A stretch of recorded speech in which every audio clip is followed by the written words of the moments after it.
I see clouds. It's a little cloudy. There's a tiny cloud. What's up, guys? Welcome to a forest episode. So we're just here in my local forest. I don't really have like an actual game plan for today other than like I just want to be outdoors. Like, it smells really good out here, and surprisingly there's not that many bugs. So I think I'm just gonna walk around with, I got my R5 and my 35 macro. I think I'm just gonna walk around and see what I can see. I don't usually use this lens in the forest. I don't really do forest photography that much anyways, because I don't know why. Usually if I'm in a forest doing photography, it's birds or wildlife. So I do have my 70-200 in here. So I'm not making any promises on like forcing myself to stick to a lens or a focal length or anything, but I am gonna try just to see what we get with this. So let's just get into some nature, and I wish you guys could smell this because it's wonderful, but at least you could see it.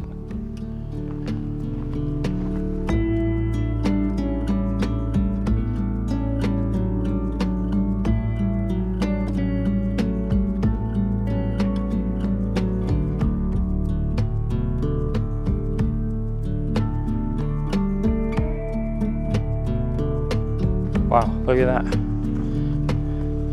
These bushes, those are all poison ivy. It's weird because like, well, first of all, you don't expect poison ivy at 8,000 feet in the desert in New Mexico, but it's here. But most people like see poison ivy, like usually it's more of a vine in its vine form, but it does grow in bush form, and that like freaks, I think that trips people out. Like, I don't think they normally think of poison ivy as a bush. I don't know. What do you guys have? Do you guys have bush poison ivy, or do you have vine poison ivy wherever you guys are? Also, what it does do though is it makes for really pretty fall stuff, and that's also like, I got some really cool photos of like this exact same trail actually, of like some lone poison ivy that was turning, like the leaves turn really cool reds and oranges and stuff. Such a cool looking plant though. It's a bummer.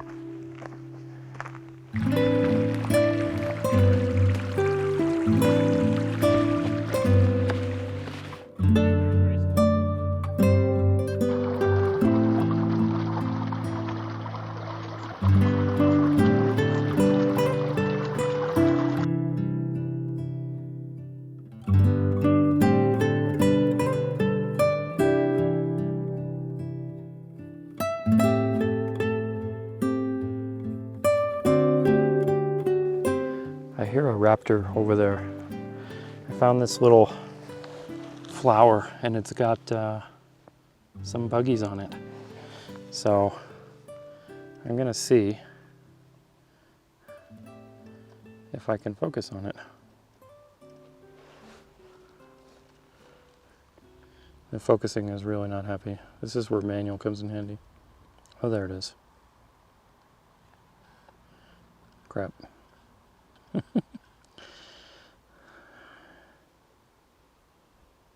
So here's what I'm looking at. I don't know if I kind of like that angle, and I kind of like if we move it a little bit, you can see putting it behind the green instead of like if we're over here, it's behind the brown and the light bits. So I want it more like that. All right. So another thing with this is I want a faster shutter speed because it's windy, and I'm at f11, so I'm actually bumping my ISO pretty high. I'm at 800 right now, but I'm just gonna lock focus on that, and I'm just gonna kind of move it around and take a bunch of really quick shots.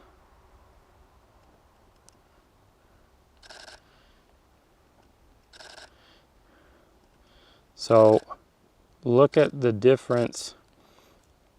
Look at the difference now if I switch. We'll stop down to f4. And now I'll stop. And now I'll stop down to f1.8, wide open. Then you just got to check it when you're at that shallow. Like I totally missed focus on that, on the buggies. But that one is looking better. So I really like the background at 1.8, but there's almost nothing on the flowers that are in focus. But if we go to the f4, then we have a little bit better compromise. We have a lot more in focus there, but the background is not as blurry. But you know what? We can fix the background blur in post. I'm totally cool with adding a little more. Remember that poison ivy I told you to watch out for? I'm totally like kneeling in. It's all right here. Okay, let's go see if we can find something else. Oh, my knees. Oh God. Okay, we're up. We're moving. Here we go. Much slower than in my prime.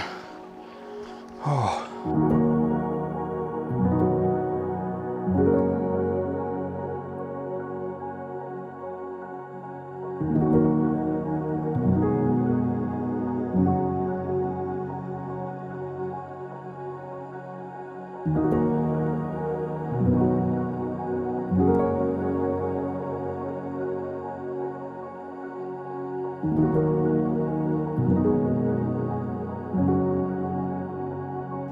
I found a really cool buggy on a flower.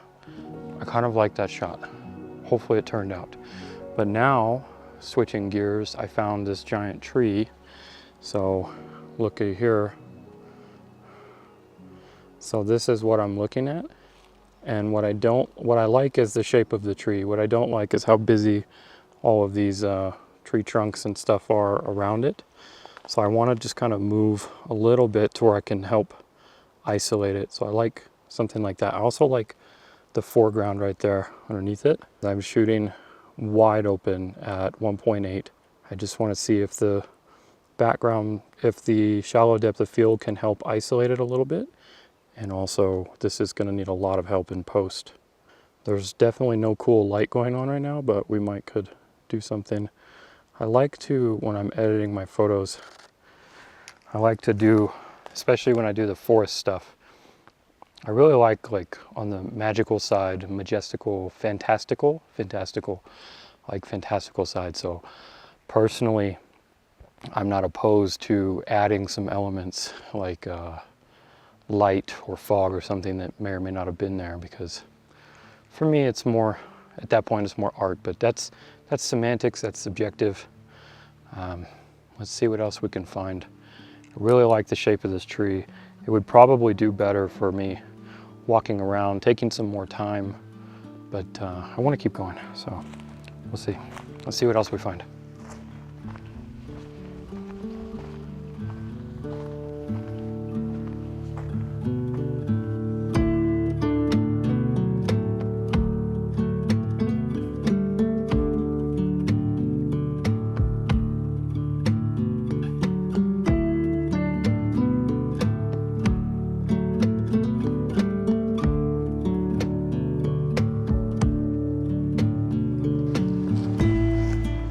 Those flowers are really cool looking. I actually just got a shot of them right before with the macro. I think I'm going to switch lenses right now. So I wasn't anticipating there being this much water, actually. I mean, it has been monsoon season, you know, it's kind of nice, but I don't think I'll get any amazing shots. But I'm gonna switch to my 70-200, and I'm gonna put a circular polarizer on, not just for the water. So having a circular polarizer for the water, you know, to cut through the glare and everything is great. But having it in the forest, especially if you have like all these green leaves that are kind of waxy, and they'll help cut, the polarizer will cut through that and help just enrichen your greens a little bit and your colors. So it's good for the water, but it's also better for the leaves and foliage is the word I'm looking for. Foliage is the word I'm looking for. All right, so that's cleaned off.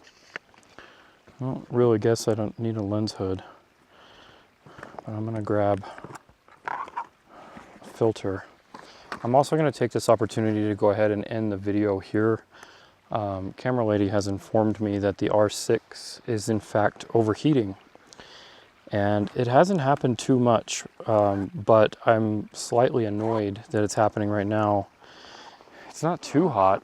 I guess it's like 90 though.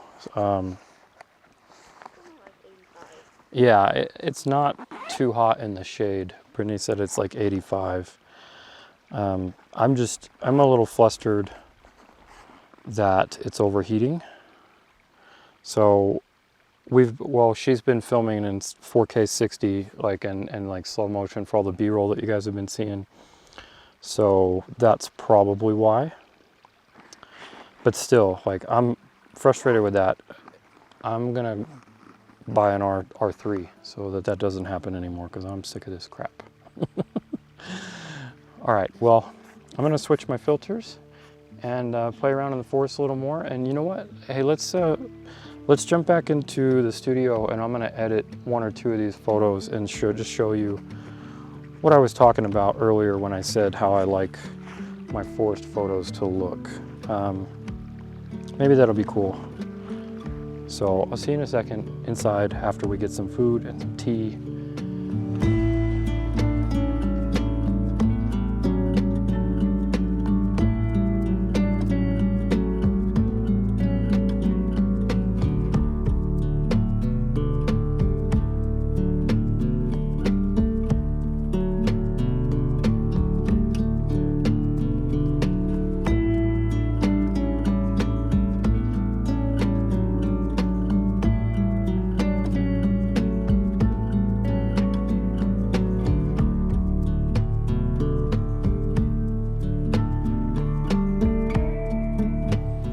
Okay, well, it's a couple days now. No, it's yesterday. I don't know why it feels like a couple days.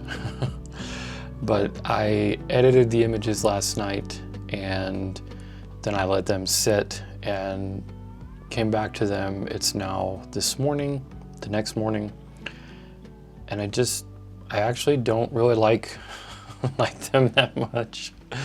So I know I said that I would maybe do some editing on here and show you guys, but it just wasn't anything that I feel like is interesting enough to show.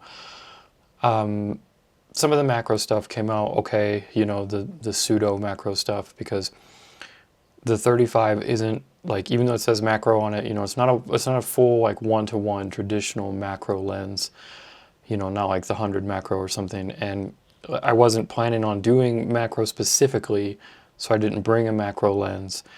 But I think that the 35 actually worked out really well in there anyways. Like, I think I like having it as using it for that purpose, because it did work, you know, decently well for the macro with like this stuff. You know, I had to crop a bit, but it still worked out. And then the 35mm range I was fine with in the forest. Like, I liked it, and I didn't have a problem with that. It was wide enough to get some stuff. If I wanted to go wider, I could have done panos. You know, and it was an overall really nice lens to have. The f1.8 was really nice to get some background separation when I wanted it. So I may not have really been happy with the images that I got yesterday. You know, for the forest images, to me, there wasn't enough going on to give the look or the feel that I wanted, and to really make an image that I would have been happy with. I would have needed, you know, some better light, some, you know, lower light, golden hour, or some dramatic backlight stuff, or some fog or mist or whatever, which we get like maybe once or twice a year, if that.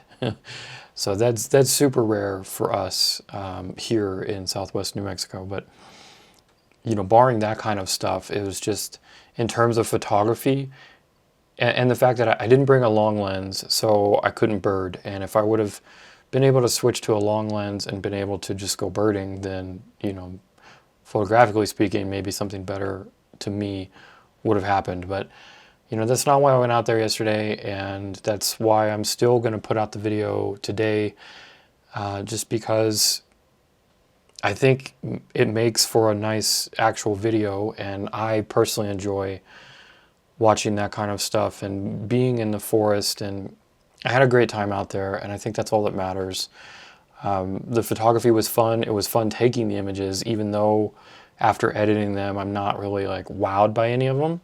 It doesn't mean that I wouldn't have taken them just because I might have known they weren't that great, you know? So I think that's a mindset that a lot of people have, is people get into this, having reservations about wanting to take an image if they think that it might be bad or might not be good enough for Instagram or good enough for, you know, whatever. But to me, like, the actual part of the photography and the getting out and the looking for the compositions and the messing with your settings and the moving around and the taking of the image, whether or not it's going to come out well, to me, that's irrelevant, you know. And most of the time, I mean, obviously I do this for a living, and there are times when I need to get amazing images, you know, but this wasn't one of those times. But that doesn't mean that that wouldn't keep me from going out there and trying to take pictures anyways, because the act of taking the picture is very soothing for me. And being out in nature, you know, I've said that a lot in a lot of my videos, and I hope that that comes across, that it's okay to go out and it's okay to take a bad image. It's okay to take images and then realize that they weren't great. You know, it doesn't detract from the experience. So hopefully you enjoyed at least watching the first part of, you know, the being in what little passes for a forest in southwest New Mexico. It's not much, but it sure is pretty in a very different way. That's what I love about it. All right, so I'm going to wrap it up there. If you guys have any questions about anything, you know, as per usual, you can definitely leave those in the comments down below, and I will answer them. If you made it this far, I really appreciate it, and definitely hit that like button for me, because that's the best thing you can do for my channel. So key takeaway here is just get outside, enjoy nature, take some pictures, like them or not, and then do it again. All right.